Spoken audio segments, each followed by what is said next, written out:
Estamos nesse tempo das 12 noites e já fica aqui o convite para 12 dias, né? Já fica aqui o convite para aqueles que estão hoje de manhã e não estão participando dos 12 dias. Se não pode, amém. Mas se tiver a possibilidade de participar, é um tempo tão especial. São cultos um pouquinho mais rápidos, um pouquinho, né? Não é tanto mais rápido, mas é um pouquinho mais rápido. Onde nós estamos orando por cada mês. Hoje é o dia que nós separamos para orar por abril, mas a gente está vendo sobre como prestarmos e darmos toda a glória a Deus.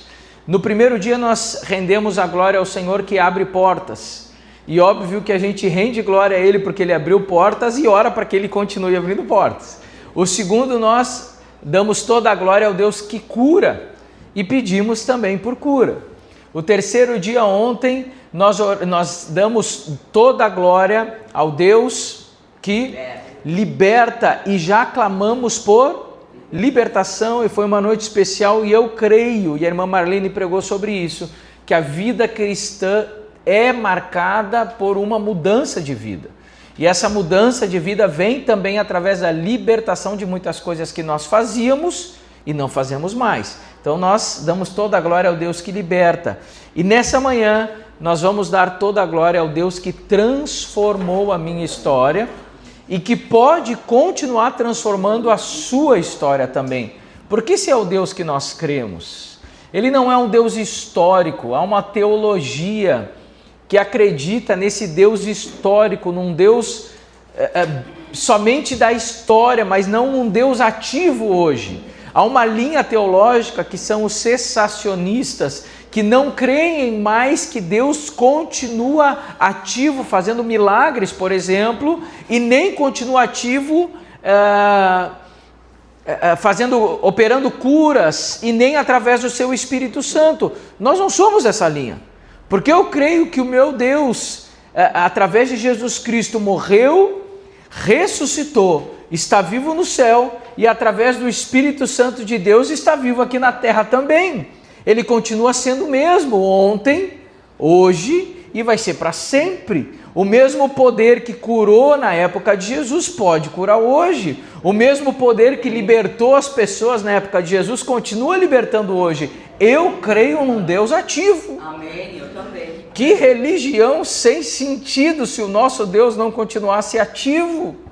Um Deus histórico, um Jesus de papel, da Bíblia somente, não somente da Bíblia, né? A Bíblia é, talvez não o livro, mas é a palavra viva de Deus que rege a nossa vida, mas não são somente folhas, é algo que está marcado nas folhas, mas é algo vivo, que continua vivo nos dias de hoje. Nós cremos nesse Deus e por isso nós damos toda a glória a este Deus que mudou a minha história e continua mudando. Vai continuar transformando. E para isso eu quero que você abra a sua Bíblia em 1 Samuel, ou melhor, 1 Samuel. Eu ensinei vocês, eu não posso errar, né? No Velho Testamento é livro, 1 Samuel. No Novo Testamento é carta ou epístola, 1 Coríntios. Né? A gente vai aprendendo, eu quase errei, eu ensino e eu erro. Tá bom, tá tudo certo. Então 1 Samuel, capítulo 2, versículo 8, uma história interessantíssima de uma mulher bastante conhecida, chamada Ana. Deixa eu abrir a minha Bíblia junto aqui com vocês.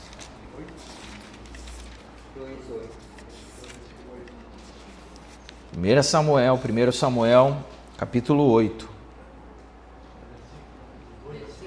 Perdão. É, isso aí, ó. A libertação é um processo, meus irmãos.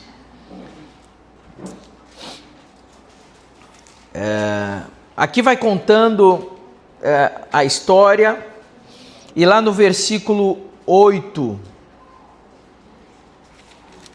vai dizendo sobre essa mulher, mãe de Samuel, né? Para quem conhece a história, futura mãe, que ela era estéril ainda, orava por um milagre. E nessa oração, ela vai dizer assim no meio da oração: levanta do pó o necessitado, e do monte de cinzas ergue o pobre, Ele os faz sentar-se como príncipes e lhes dá lugar de honra. Pois os alicerces da terra são do Senhor, sobre eles estabeleceu o mundo. E aí vai, obviamente, exaltando o nome do Senhor e trazendo à tona características dessa personalidade divina que ainda nos abençoa nos dias de hoje. Muitas das coisas que nós cremos no Senhor são porque a Bíblia diz que é assim, e se a Bíblia diz que é assim, é porque é assim.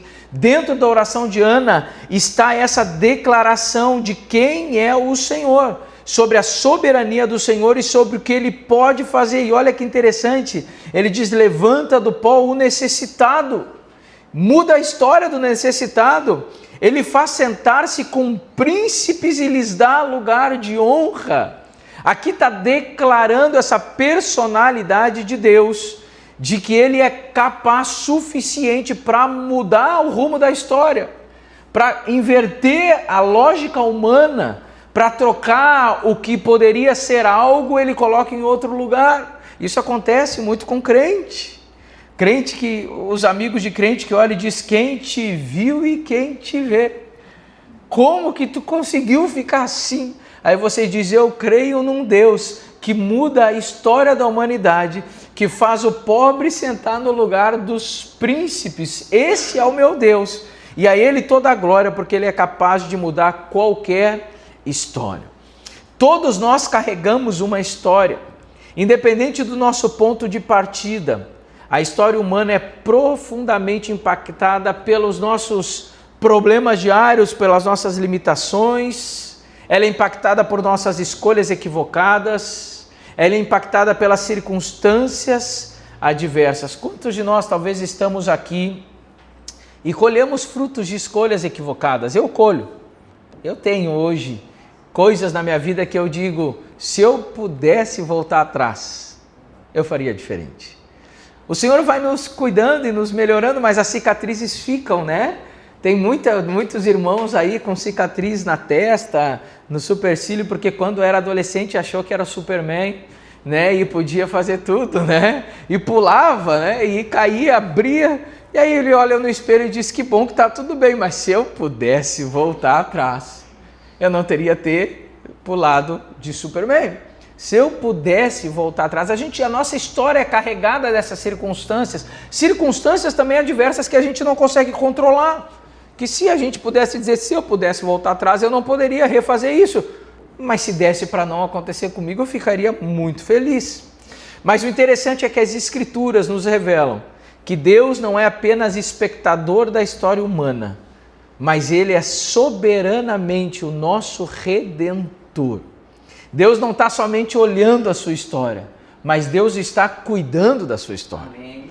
Claro que a gente tem que sair daquela ideia de um evangelho que transforma o crente num bibelô, achando que nada de ruim pode acontecer conosco. Aquele crente egoísta que vê um tornado passando na cidade do lado e diz o quê? Deus é fiel, não passou na minha cidade. Mas e a cidade do lado? Por que pode na cidade do lado e não na nossa? A gente vive num mundo cheio de circunstâncias e algumas circunstâncias ruins vão chegar em nós. Não é esse cuidado que nós estamos falando de Deus. É o cuidado de que acima das circunstâncias ruins, acima dos dias maus, acima das coisas ruins que aconteça, Deus continua sendo soberano da nossa vida. Ele não está de olhos fechados para isso. O cântico de Ana, que é o que nós lemos em 1 Samuel, nasce de uma experiência pessoal de transformação. Seu cântico vai além de uma experiência individual, mas ele se transforma em uma declaração teológica. É o que nós estávamos falando. A declaração teológica de que Deus governa as inversões da história humana. Nós estamos estudando nesses últimos dias Romanos 11:36, né, que é porque dele, por ele, para ele são todas as coisas, a ele seja a glória. E assim nós vamos compreender que toda a história transformada não existe para exaltar a nós mesmos, mas existe para glorificar a Deus, aquele que escreve aquele que reescreve, aquele que transforma e aquele que redime a nossa história. Deus não vai transformar a sua história somente porque você é a última bolachinha do pacote, que é o que muitos crentes acham, né? Deus, como? Eu não sei se você já fez essa oração, mas eu como pastor já fiz. Mesmo ter estudado teologia não me tirou desse erro comum que nós cometemos. Aquela oração que crente egoísta faz, diz: por que comigo, Senhor? Como assim? Eu sempre gosto de fazer uma outra pergunta, dizer: por que não comigo? Né? Deus, como que isso pode entrar na minha casa? Como que isso pode acontecer comigo? Como que vão bater no meu carro? Por que comigo, Senhor? Eu sou tão bonzinho, eu sou tão fiel, eu sou tão legal. Como que tu permitiu que batesse no meu carro? A pergunta é: por que não com a gente? Deus, ele governa a história, mas a gente não é a última bolachinha do pacote. E a gente tem que entender que o que Deus faz conosco não é somente para nós, mas é para demonstração da sua glória. Por vezes passamos por problemas, por desertos, passamos por um monte de coisa, mas essas coisas às vezes são necessárias para nos fazer crescer e para que ali na frente a glória do Senhor também seja demonstrada através da nossa vida. Deus é soberano sobre os começos e recomeços da nossa história. Deus não está limitado pelas condições iniciais da história humana. Aquilo que aos olhos humanos parece definitivo, a saber, um fracasso, humilhação ou perda, para Deus é apenas o ponto de partida. E olha que interessante essa frase que eu sublinhei aqui: o caos é a matéria-prima para o milagre. Não, é aquela, a irmã Marlene falou ontem com a ideia de libertação, hoje eu falo com a ideia da soberania de Deus. E às vezes a gente ouve isso e diz: pastor, é que na tua história é diferente. Para mim é impossível isso acontecer. E aí a gente, obviamente, com muito amor e carinho diz: verdade, para mim, olhando para a tua história é impossível, mas eu creio num Deus que muda completamente a história do impossível. Às vezes nós entramos numa ideia de autocomiseração, de autoflagelação, dizendo: que bom que Deus está te abençoando, mas isso é para ti, eu não tenho condição disso. Deus não vai me abençoar como te abençoou. Por que não? Ah, porque eu nasci numa família assim, porque minha vida é assim, porque eu passei por esse problema, eu não tenho como casar melhor, por exemplo. Não tem como eu conseguir uma pessoa melhor. Por que não?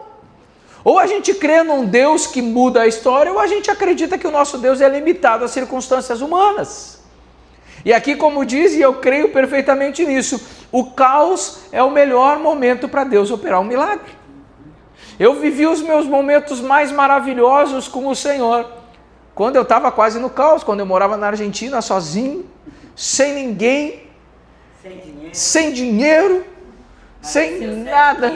Emagreci um monte de quilos, ganhei todos depois, né? Eu era um fiapo, meus irmãos, eu tinha 62 quilos, caminhando por aquela cidade de mochilinha, andava até 40 quadras, não tinha necessidade de andar de ônibus, 40 quadras você faz a pé, né? A partir de 40 quadras eu pegava ônibus, né? Mas até 40 quadras era bim, caminhando, aí a gente seca assim, né?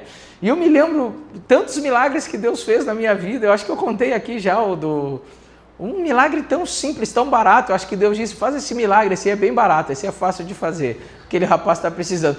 Na época, para pegar o trem, precisava de um peso. E eu estava com um peso na mão. E eu disse: puxa vida, Senhor, eu preciso voltar para casa agora. Mas faz uma semana que eu não converso com a minha família. E na minha época, e na época da maioria do que está sentado aqui, a gente não tinha celular, né? E para conversar, por exemplo, morando no exterior, a única forma de conversar com alguém era ir para uma lan house, que já é uma época maravilhosa, já é melhor, né? Na verdade tinha cabine telefônica ainda, que os mais novos nem sabem o que isso significa, mas era muito caro a cabine telefônica, a lan house era mais barata. Um peso era 1 hora na lan house. Aí a gente abria, conectava,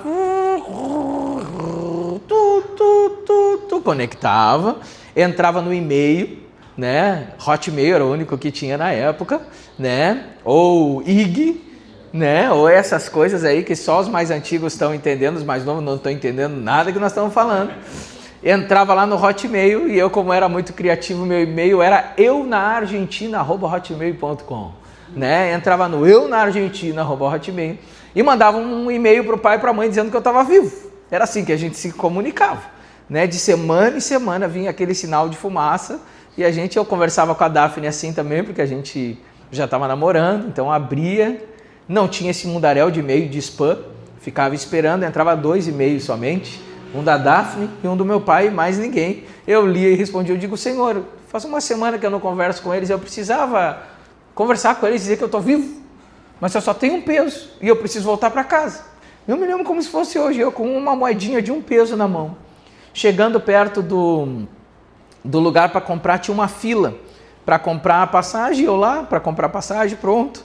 E daqui a pouco dá uma confusão, começam a se bater, se soquear, eu não sei o que aconteceu, mas deu uma confusão e o guardinha que estava do meu lado olhou para mim e disse, vem aqui, sai dessa confusão. Abriu a cancela, eu entrei, ele fechou, só eu.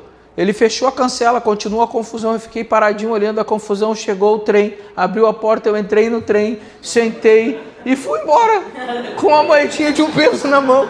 Eu até hoje, eu acho que foi um anjo que chegou lá e deu um tapa na cabeça de um e disse, virem agora vocês. Eu achei muito interessante, para mim ficou muito caracterizado que era um Deus fazendo aquele milagre. Não burlei nada, não pulei nada, não roubei nada de ninguém. O guardinha abriu para eu entrar e eu entrei quietinho, ele fechou a portinha e ficou tudo certo. E eu disse, como Deus é maravilhoso. Mas Deus não precisa mais fazer isso comigo. Eu agora tenho dinheiro para entrar na internet. Acabou. O caos é o ambiente para o milagre. Se não tem caos, Deus disse, te vira, tá tudo bem contigo, amigão. Tu tá bem agora, caminha, vai. Eu estava brincando com o Gui agora, ele é um terreno fértil, ele tá lá com os adolescentes. O Gui é um terreno fértil para o milagre. Né? Eu disse, cara, eu poderia até te abençoar mais, mas não vou te abençoar porque eu quero que Deus continue fazendo milagre na tua vida. É uma maldade, mas é verdade. Né? Eu digo, até tu tá com dinheiro? Ele diz, não, pastor, tá acabando. Eu digo, então vamos esperar que Deus vai fazer um milagre. Né? Eu poderia até te mas não vou. Vamos. E é interessante que aí depois ele me liga e diz, pastor, Deus fez um milagre. Eu digo, olha que maravilha. O caos é o ambiente perfeito para o milagre. Deus vai ajudando a gente assim, aí depois está tudo bem, tá com dinheirinho na conta, Deus te abençoe, agora caminha com as tuas pernas, amadinho. Aí não adianta, tá com dinheirinho na conta, passa o cartão mais do que precisava, vai clamar a Deus, Deus diz, amigão, olha só, eu tenho que resolver isso aqui, não é que eu não possa te resolver, mas vamos lá, né? Agora tu paga as tuas continhas que tu fez com as tuas próprias pernas. Mas Deus, ele é especialista em mudar as histórias. Nenhuma história está além do alcance da sua graça. Ele age quando não há expectativa humana, mostrando que a transformação não nasce do nosso mérito, mas nasce da misericórdia de Deus. A transformação divina revela a inversão dos valores humanos. Enquanto o mundo valoriza o status, valoriza o poder, valoriza o mérito, Deus age somente pela graça e pela sua soberana vontade. Quando Deus muda uma história improvável, sua glória se torna ainda mais evidente, pois não há espaço para a vanglória humana. Como a gente é um ser humaninho complicado, né? Como a gente tem problema. Quando a gente está tudo bem na nossa vida, a gente costuma dizer o quê? Está tudo bem porque eu fiz. Não. Eu não sei, eu acho que à medida que a gente vai envelhecendo, a gente vai ficando mais maduro. Mas quanto mais novo a gente eu acho que eu estou no grupo dos novos. Não me corrijam se eu estiver errado. Mas eu ainda acho que eu ainda sou um novo imaturo. Deixa eu achar que eu sou um novo imaturo. Né? Mas a gente é tão bobo quando a gente é novo, né? A gente diz, não, aqui vai ser assim, aqui em casa não tem, aqui em casa vai... Eu me lembro antes da gente ter nossas filhas, nossas amadas filhas, eu dizia, não, minhas filhas vão ser assim, não existe amor, ela disse, amor, quietinho, Não falam muito. A gente ainda não teve filho, vai para o conselho para os namorados ou casais que ainda não têm filho. Não fala. Não, porque lá em casa não tem. Isso aí é criança correndo no final do culto. A minha? Me lembro, o pessoal de Esteio está aqui, né? Eu chamei o pessoal e disse, gente, olha só, eu tenho 2 filhas pequenas. Minhas filhas não correm em cima do púlpito. Vamos parar com isso, porque tá demais essas crianças correndo em cima do púlpito lá em Esteio. Era meu Jesus. Né? Era pista de corrida. Tu dizia amém, parece que dizia aberta a pista de corrida. Derrubaram 2 senhoras no culto, né? Era... Os irmãos tinham que... E aí eu chamei, eu disse, irmãos, olha só, não dá. Isso aí é educação. Calma, não fiquem tristes comigo. Isso é educação, que isso? Uma coisa é criança agitada, outra coisa não dá. Vamos fazer uma regra. Em cima do púlpito, no final do culto, só para os líderes eu chamei, né? Não sobe mais criança, porque é perigoso, as crianças podem se machucar. Gente, no final do culto, daquele mesmo culto, porque foi depois da reunião, nós estamos terminando a reunião, eu estou conversando. Quem é que sobe em cima do púlpito? Minha filha, Milena. E ela sobe em cima do púlpito e diz, eu vou pular. Quando ela vai pular, ela enrosca o pé num cabo, dá de queixo no chão, abre o queixo, sangueira. A irmã estava me olhando, uma das irmãs que estava na reunião olhando, tu vê, né, pastor? Depois a gente conversa, eu levei ela para o pronto-socorro, e a Isabelle chorando do lado, dizendo, eu amava a minha irmã. Eu disse, mas calma, filha, só abriu. É uma história que eu não vou contar, mas ela ainda tem outros desdobramentos, né, meu amor? Lá na emergência parece que Deus dizendo, viu, amadinho, não é tão simples assim. Aí quando a gente passa umas coisas assim, a gente fica tão mansinho, tão humilde. Quando tu conversa com alguém que já apanhou na vida, essa pessoa tem tanta pouca opinião sobre as coisas. Uma pessoa que já passou tanto problema, ela olha para ti e diz, o que tu acha sobre isso? Tem que orar, né? Mas tu não pensa? E o novinho diz, não, porque é assim, né? Se eu fosse o Trump, eu faria diferente. Que absurdo! Irmão do céu, senta na cadeira dele para ver. Tem as opções que ele teria. Se eu fosse o presidente do Brasil, não tinha mais fome. Antigamente os políticos prometiam isso, hoje graças a Deus está todo mundo maduro, não promete mais. Vamos acabar com a fome do Brasil, né? Vamos... Deixa assim, não vamos falar nada, né? Porque tá nenhum nem outro, tá, gente? Nenhum nem outro. Todo mundo tem seus problemas, né? Os dois lados estão com dificuldade. E a gente que não faz nada reclama mais ainda. Quem gosta de torcer para time, né? Porque bota o cara lá, corre, dá um pique, o cara morto, quase diz, mas era só correr mais um pouquinho. Corre ali, abençoado. Vai num sol de 30 graus, segundo tempo, 38 minutos. Corre, domina a bola, chuta certo, vamos ver se tu consegue. Mas é tão bom a gente que está fora, imaturo. E quando Deus age numa situação impossível, a gente fica tão mansinho. Quando Deus transforma a nossa vida, isso revela a glória de Deus. Deus não muda os destinos apenas para melhorar as nossas circunstâncias, mas para produzir testemunhos vivos da sua fidelidade comigo e contigo. Quando Ele faz isso, o foco deixa de ser eu venci e passa a ser Deus fez.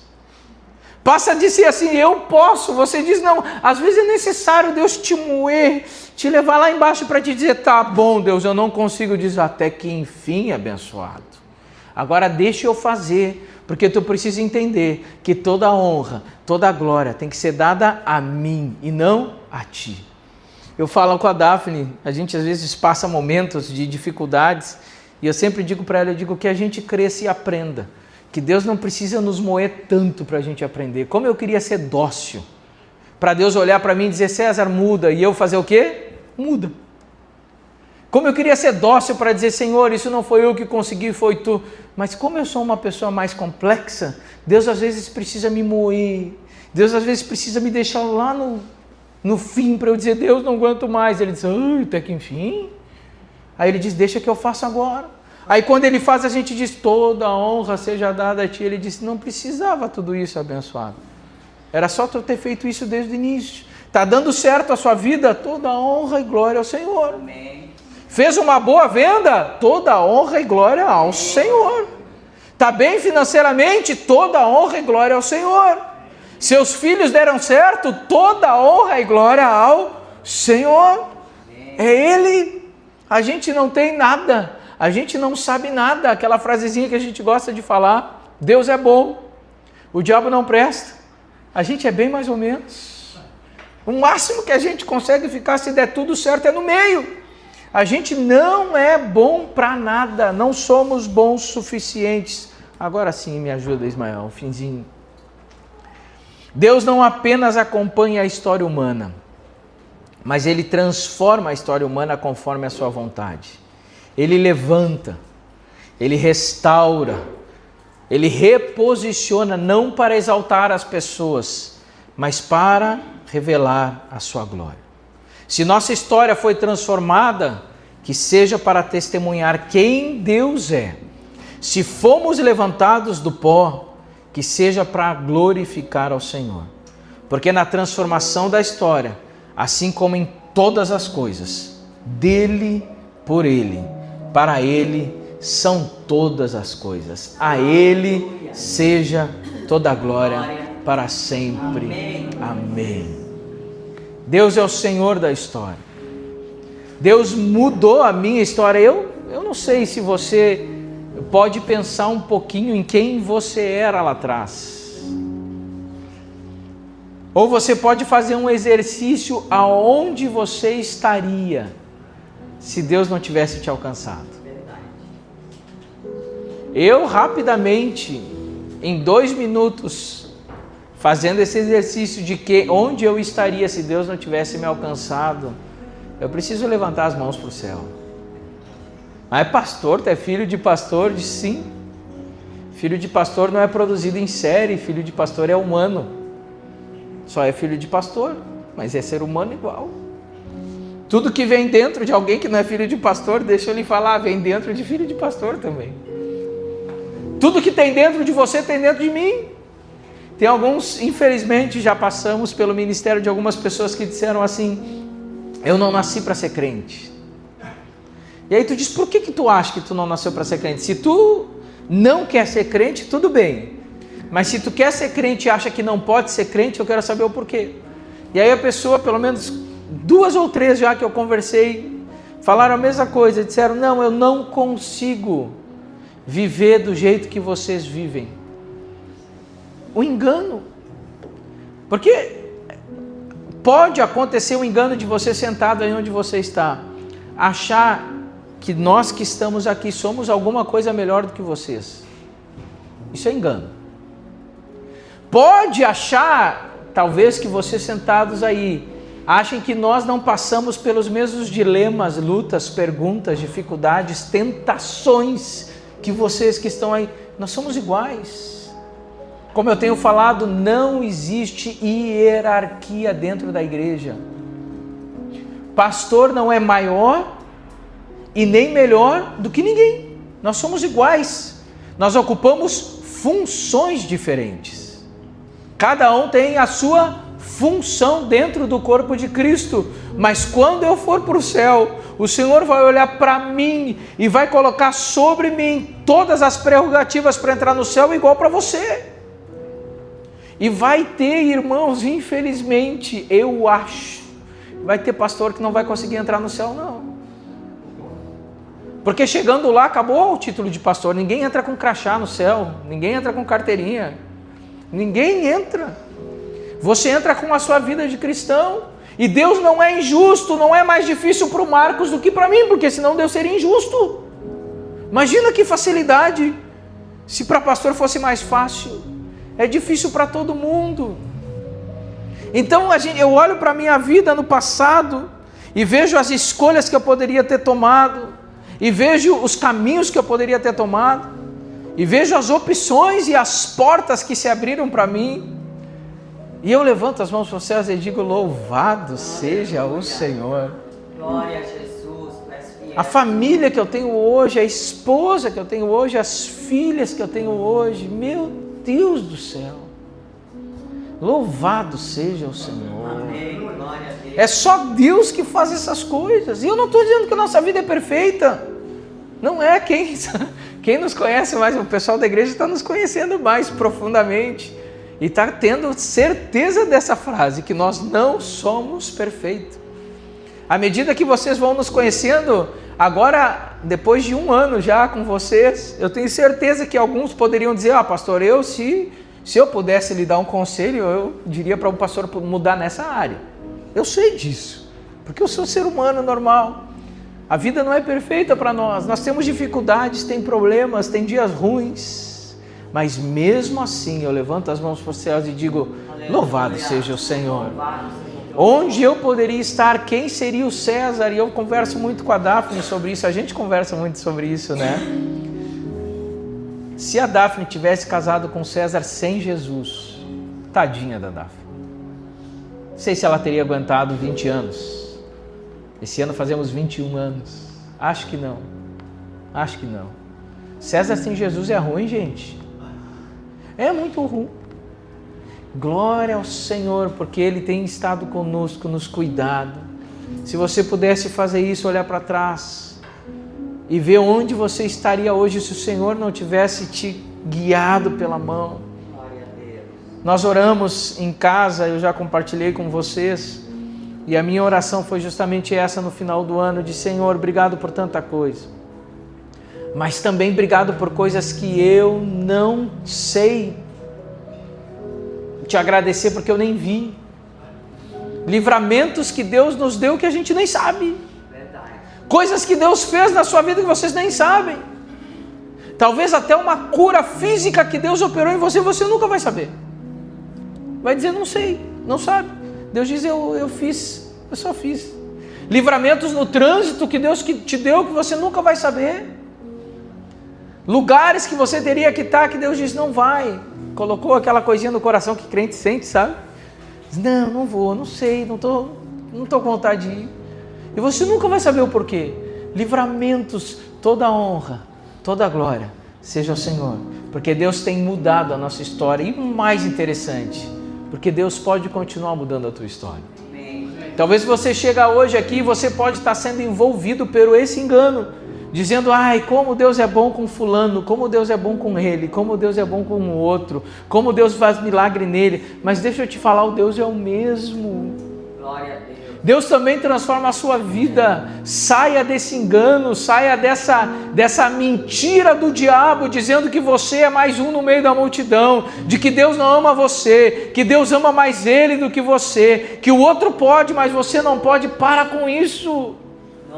Claro que nós somos individuais, claro que Deus não faz crente por série, a toque de caixa, Deus não abençoa todo mundo assim, claro que nós não somos a última bolachinha do pacote, tudo isso é verdade, mas Deus te ama. Amém. Mas Deus está no controle da tua vida, mas Deus está atento aos teus problemas, mas Deus tem capacidade para transformar, para mudar, para virar, para reverter a tua história. Ele tem poder para isso.